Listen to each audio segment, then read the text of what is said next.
Welcome back. Hey, Chris, any idea why the turtle crossed the road?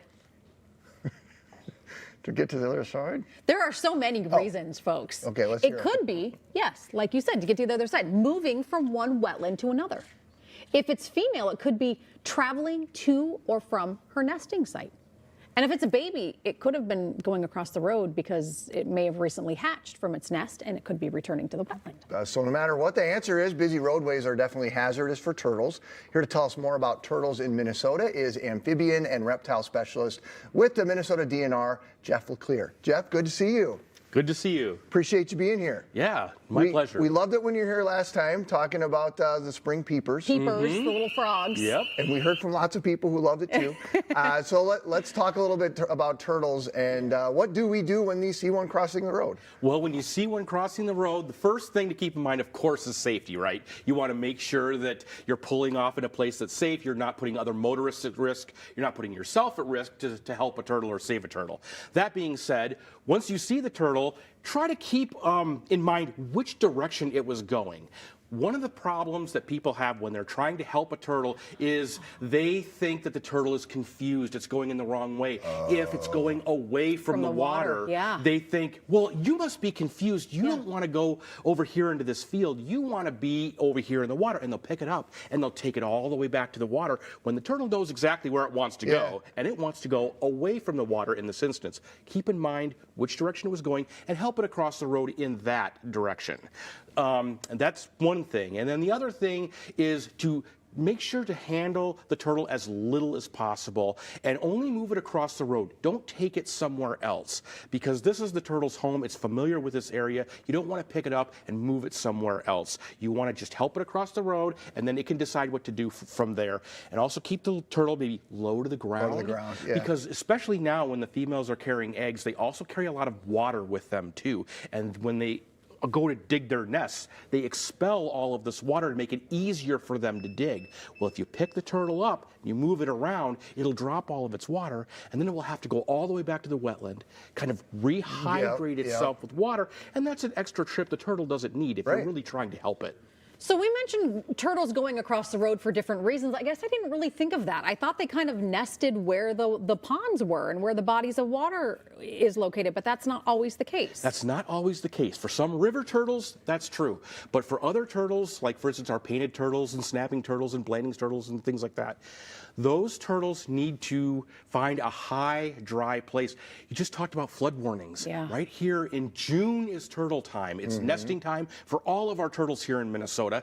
And so what happens is if they nest really, really low and close to those wetlands, when the water comes up in June and we get those flood waters, the eggs will drown. And the eggs can only be submerged for about 24 to 48 hours or they won't make it. So the turtles need to find an area up high and dry. And sometimes it takes a little while, especially back before like the roadways were here, and houses were here. It took a little time to get out of those valleys and get somewhere nice and high and dry to lay those eggs. And that's what they're doing. That's what they're doing. Well, we're going to talk about a specific type of turtle that you're working with right now is the Blanding turtle. Yes. And these turtles, talk to us about them. This is one of them right now, I'm assuming we're seeing on the screen. And what's going on with them?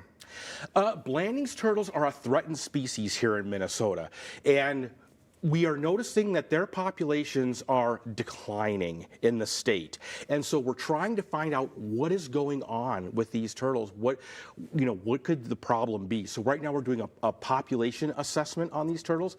I'm working on a project in southern Minnesota where we are doing trapping efforts. And this is a collaboration. The trapping part is a collaboration with the Minnesota Zoo and the DNR to try to get a handle on their numbers. Now, that part has just ended, and now that the female turtles are nesting, we're doing road surveys. So we're going to certain areas, and we're looking for those females that are, crossing the road, and we're trying to get a handle on how many turtles are we seeing. And we are seeing less turtles than we used to at those counts. And we're also trying to find out maybe where exactly are they nesting? Can we maybe enhance their habitat to make it better so those nests survive? Yeah. So we don't know why the numbers are dwindling. Correct.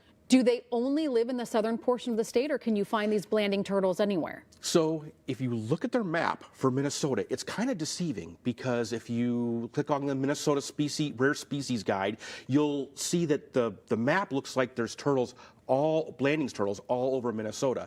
And their distribution is all over Minnesota, but most of those represent very small populations, and we only really have maybe 3 or 4 core areas with good Blanding's turtle populations. The rest of those areas that are highlighted in that green color are just maybe a turtle here and a turtle there, because Blanding's turtles move around quite a bit. Okay. Some females will go over a mile to lay their eggs.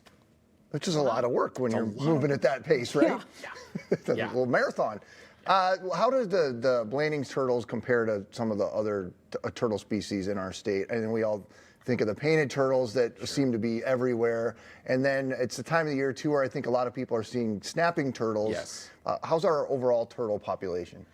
Well, overall, our turtle populations, unfortunately, most of them are down. And that is because a lot of the habitats that they're living in are becoming more and more developed. And turtles, even though they're aquatic species, like, again, the painted turtles, Blanding's turtles, snapping turtles, all live in wet environments, but that's not their only environment that they live in. They also need those surrounding uplands, too. So even if you protect, like, a marsh or a pond or a lake, sometimes the things that we do to make it more habitable for us doesn't really help with the turtles that much. So in other words, when we have like houses all around like a lake or whatever, that takes away habitat from where the turtles live. So their numbers are going down just because of loss of habitat. What is the average lifespan for a turtle in Minnesota? Does it vary by species type? Yes, it does vary by species. Like, for example, painted turtles don't live really, really long. I mean, they could probably live maybe, 10 to 15-ish years or so. But Blanding's turtles, oh my gosh, we have recorded Blanding's turtles over 75 and over 95 years here in Minnesota. Snapping turtles are right around in that same range as well. But we've documented these turtles are living a very, very long time. And at the study site where I'm working down in southern Minnesota, we are regularly capturing turtles, even right now, that were marked as adults in the 70s. Wow. No kidding. And that's 50 years. Are these big guys? I mean, are they like, I saw a turtle once, and I don't know what kind it was, but it was like the size of a basketball. Yeah. Snapper. Was that a snapper, you bet think? it was. Yeah, so snappers are our largest species in the state and the heaviest species. And then soft shell turtles, which kind of look like a big pancake, they are, the females of those species are also right up there as one of the largest. Blanding's turtles are in the middle. They're not as small as a painted turtle, but they're not as big as a snapping turtle. And Blanding's turtles are very recognizable. They have a bright yellow throat. I mean, it's just almost glowing, the way that their throat just lights up. And then they also have a high domed shell, which is higher domed than any other turtle that we have in the state. And also they have a hinge on their bottom shell or their plastron, so they can actually pull that up. They're not a box turtle, but they're like a box turtle. And that they can pull that hinge up, and it really helps them, it protects them. Yeah. They're cute cool. little guys. Yeah, they are cute. Oh yeah, there you go. Yeah. This might be a dumb question, but is there any effort to try to repopulate the turtles into areas where there's not so much growth going on, or is this sort of a cycle that you're hoping maybe the turtles will just start to find their way out of the urban areas? Or, I mean, what do you do? That's not a dumb question at all, because it's something that we take into consideration. So for the Blanding's turtles, we're not quite there yet, and some of the other species of turtles, we're not quite there, because we have to find out what's going on with their environment before we start to just take turtles and put them in there. Otherwise, the same cycle is going to repeat. However, with another species of turtle, the wood turtle, again, a collaboration between Minnesota DNR and the Minnesota Zoo, those turtles were actually collecting some of the eggs, were head starting them. So they hatch out the young and then keep them for a period of a few years until they're big enough to withstand most predators and things like that. Because when baby turtles are little, everything eats they're them. very vulnerable, right? Yeah, so they kind of grow them up for a little bit, and then they release them back into the environment. So there is one species, the wood turtle, in which we're doing that. But we kind of have a better handle on what they need need, what their habitat needs are, where are the best places to do this, where those young have a chance to survive. And we are seeing that some of those are surviving. Well, that's exciting. Yeah, that's Yeah. good. Well, this has been a lot of fun. What are we talking about next? Salamanders? We could talk about salamanders, we could talk about snakes, we could talk about, well, pretty much any reptile or amphibian you guys wanted. All right, yeah, we already got salamanders on the calendar and then snakes. Snakes after. next. Salamanders Send next. us your All right. ideas, folks. Send them to Jeff. Send them to us. We'll get them back in here to chat to see you, about them. Jeff. Thank you. We'll put a link to learn more about turtles on MinnesotaLive.com for you.